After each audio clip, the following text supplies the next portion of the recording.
Hi everyone.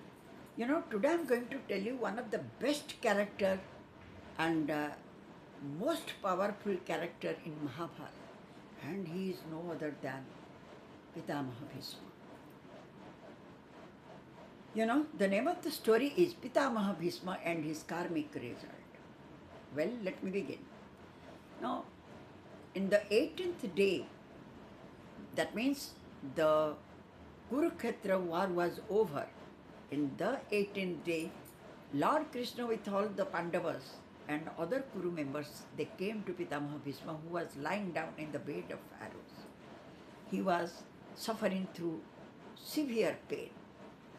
And when he looked, he saw the Pandavas and Lord Krishna, he asked, "O Lord, O Kesava, tell me, what did I do in my previous life because of which I have to suffer so much?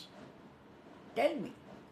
I know that this land, the earth is the land of karma. And one has to go through according to his past life, good or bad deeds. What did I do in my previous life because of which I have to suffer?" That time, Lord Krishna smiled and said, "O Bhishma, in your previous life, once a cricket bird collided in your wheel and you shot him, that innocent bird, and threw it. That bird fell on the thorny bushes, but he didn't die. And he lied down there for 18 days out of severe pain. He cursed you, the way I am going to die, the same way you will also die. And because of his curse only, now you are lying down on the bed of arrows." Then again, Pitamaha Bhishma, he also knew about, reminded, he just remembered about his previous birth, that when actually he was the 8th Vasudevani. When once all the 8 Vasus are roaming around in the forest that time, near the sage Vasishta's ashram, there he saw Kamadhenu, means Surabhi, the divine cow, and as his wife insisted him to take that cow, they stole it. That time Vasishta was not in his ashram. And this was a great sin. Stealing a Brahmin's property or any other's property in that matter is definitely a sin. And as he had done those sins, he has to get that reward, means he has to suffer. Well, Bhishma's previous name was Devabrata. He was the son of a great king Santanu and goddess Ganga. As he stole this, in his previous life, stole the cow, Vasishta Rishi caused all the Vasus that they will be born on earth in human form. That is why they were born to King Santanu. Now, Ganga taught him everything, because from the very beginning, Bhishma was with Ganga only. That time he was Devabrata.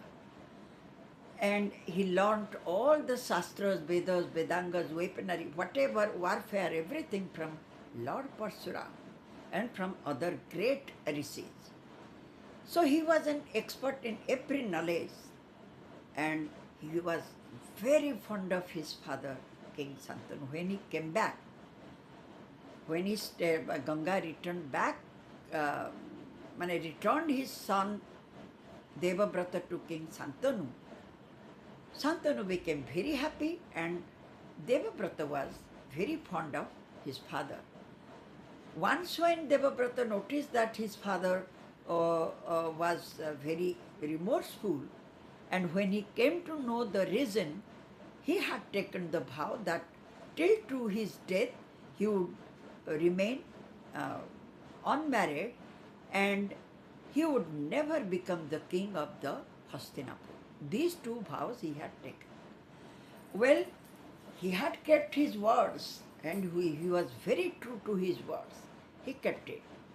But only one thing, when Santanu, sorry, when Duryodhan took over the throne, means Dhritarashtra became the king and then Duryodhan demanded the throne, that time at least Pitamaha Bhishma should do something. But he sided Duryodhan as he promised to protect the Hastinapur throne. That is why he knew very well that Duryodhan was following the path of adharma and he was doing complete injustice to the Pandavas. Yet he couldn't do anything for Pandavas, and ultimately the Kurukshetra war began. So that is the reason why one must be very true to his words, but that doesn't mean that one should blindfoldedly support the adharma. That was his mistake. And well, Pitamaha Bhishma, when in royal court, Draupadi was dragged by Dushasan. That time also, being the eldest Kuru, he could do something. He tried his best. He didn't like this idea at all. He told, he asked Dushasan not to do this. But still then, he couldn't protect Draupadi either. He couldn't stop the dice game. So these are some, some major mistakes.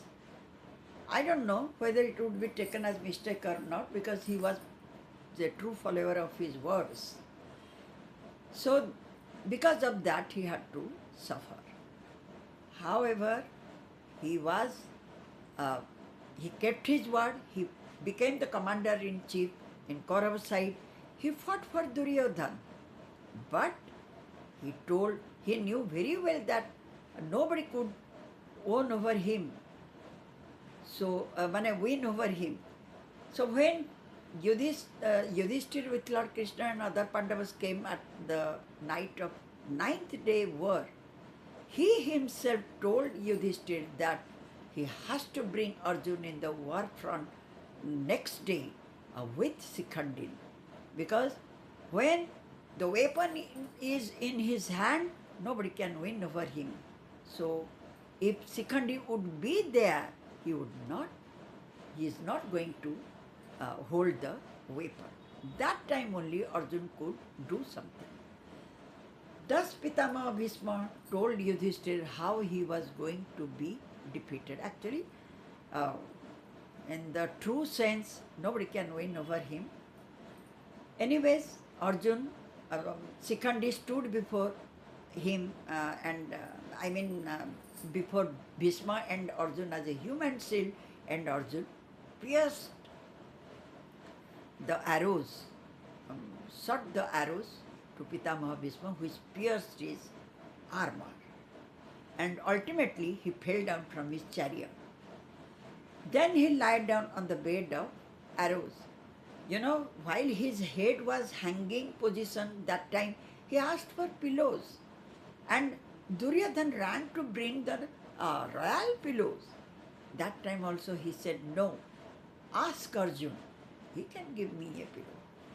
Arjuna with tearful eyes came to him and shot the arrows on his head, which made pillows for him. Then he felt thirsty. So he asked water. Duryodhan tried to bring the water in gold pots, but that also he denied to accept. He asked Arjuna to give him water. Arjuna took the divine weapon and shot the arrow to the ground, where the pure water gushed out from inside earth and filled his thirst. So Pitamaha Bhishma was one of the noblest person in Kuru dynasty. He was a great warrior and expert in Vedas, Vedangas, everything. But still then, because of his a few mistakes, he had to suffer for it such a long time. And when he fell down, everybody thought that he was going to die. But that time, the other Basus in the form of swans came to him and said, "Oh, Bhishma, this is the Dakshinayana is running. You cannot live your life in Dakshinayana." Then Bhishma told him, "Ki with my father's grace, I got the boon from him, that Ichha Mrityu. So I am not going to die now. When the sun will move towards the northward direction, that time means at Uttarayana, I will leave my body." Then the swans went back. They were no other than the Basus only. He was a divine fellow, who Pitamaha Bhishma. And as he was blessed by his father for his sacrifice, he sacrificed everything for everyone. You know, for his brother, he brought all the three princes. And this princess, Kasi princess, Amba, Ambalika and Ambika, Amba killed herself and cursed Bhishma that she would become the reason for his death. And she did it. Sikandi was no other than Amba. And Bhishma now, at Uttarayan only, an auspicious time, he left his body. And that is the reason why when Lord Krishna came and asked him, "Ki, O Bhishma, how do you feel?" That time Bhishma told him, "Ki, O Lord, I was getting severe pain, but O Lord, with your blessing, when one has your darshan, how can a person get pain? Now with your blessing, I lost all, I forgot all my pain, and I am blessed by you. And O Lord, you are the creator, you are everything, you are the supreme soul. And the Pandavas are fortunate to have you with them. When you are in Pandava's side, how can anyone wish for the victory? Where there is Krishna, there is victory. That from the beginning Pitamaha Bhishma told everyone. And yes, when Lord Krishna requested him to give advice to Yudhishthira, Bhishma agreed when his pain was completely disappeared. By the grace of Lord Krishna, he told everything, whatever Yudhishthira asked him. And ultimately, when the sun moved to northward direction, he left his divine body and went to Matrulok, Vaikunt, wherever it is. But it is said Matrulok is higher than the heaven. And even Lord Krishna told him that, "Oh Bhishma, after your death, you will come back to me." Anyways, there are so many other qualities of Pitamaha Bhishma, and it will, some other day I will tell you. And for the time being, thank you so much. Once again, I will meet you with another story. And well, if you have time, please visit my site, theworldpath.com. Thank you.